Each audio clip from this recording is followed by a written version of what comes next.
Un proceso termodinámico es un cambio en el estado de un sistema o dicho de otra forma, es la evolución de las propiedades físicas termodinámicas relativas a dicho sistema. Las magnitudes que sufren una variación al pasar de un estado al otro tienen que estar perfectamente definidas en dichos estados inicial y final.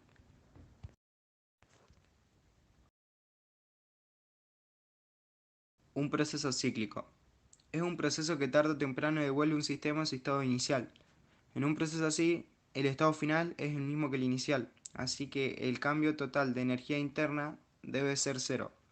Usando la primera ley de la termodinámica, se tiene que para un proceso cíclico menos trabajo igual a menos calor, lo cual significa que si el sistema realiza una cantidad neta de trabajo durante este proceso, deberá haber entrado en el sistema una cantidad igual de energía como calor, pero no es necesario que calor o trabajo individualmente sean cero. Proceso isocórico. Un proceso isocórico se efectúa a volumen constante. Si el volumen de un sistema termodinámico es constante, no efectúa trabajo sobre su entorno o viceversa. El entorno no realiza trabajo sobre el sistema. Por lo que trabajo igual a cero. Con ayuda de la primera ley de la termodinámica se tiene que la energía interna es igual al calor más cero. Lo anterior lo que indica es que un proceso isocórico, toda la energía agregada como calor permanece en el sistema como aumento de energía interna. Un ejemplo de un proceso isocórico es calentar un gas en un recipiente cerrado de volumen constante. Proceso isobárico. Un proceso isobárico es aquel que se efectúa a presión constante. En general, en un proceso isobárico ninguna de las tres cantidades de energía interna, calor y trabajo es cero. El trabajo efectuado por sistemas sobre el entorno o viceversa en dicho proceso se determina trabajo igual a la presión por la energía interna. Por otro lado, con ayuda de la capacidad calorífica a presión constante, el calor absorbido o cedido por el sistema se determina calor más trabajo igual a la energía interna. Proceso isotérmico. Un proceso isotérmico es aquel que se efectúa a temperatura constante.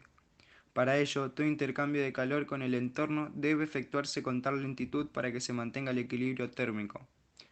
Para un gas ideal, dado que la temperatura no varía, el cambio en la energía es cero, por lo que de acuerdo a la primera ley de la termodinámica se tiene que calor igual a trabajo, lo que quiere decir que toda la energía que entre en el sistema como calor deberá salir como trabajo efectuado por el sistema.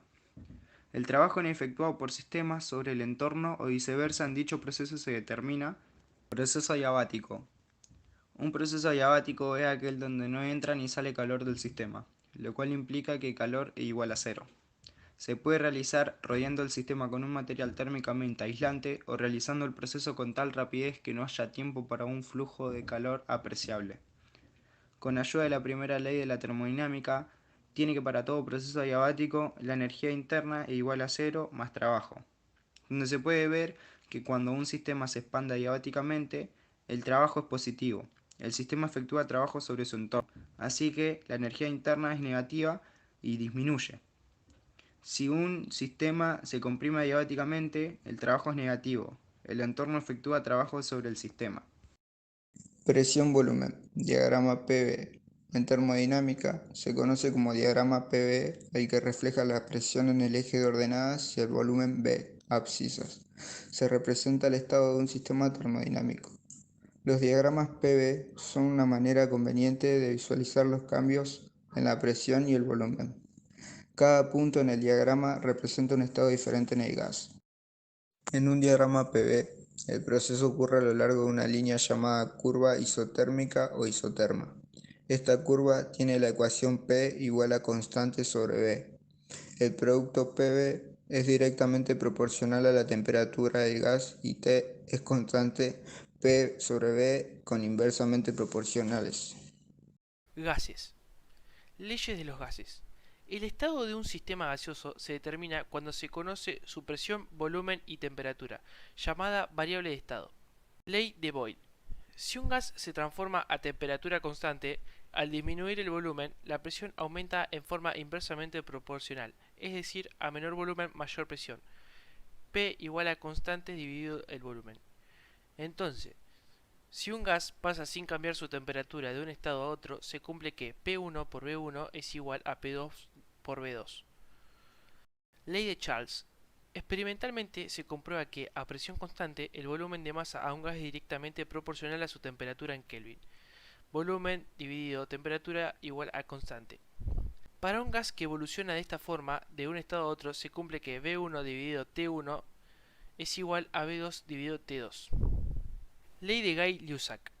Experimentalmente se comprueba que a volumen constante la presión de la masa de un gas es directamente proporcional a su temperatura absoluta.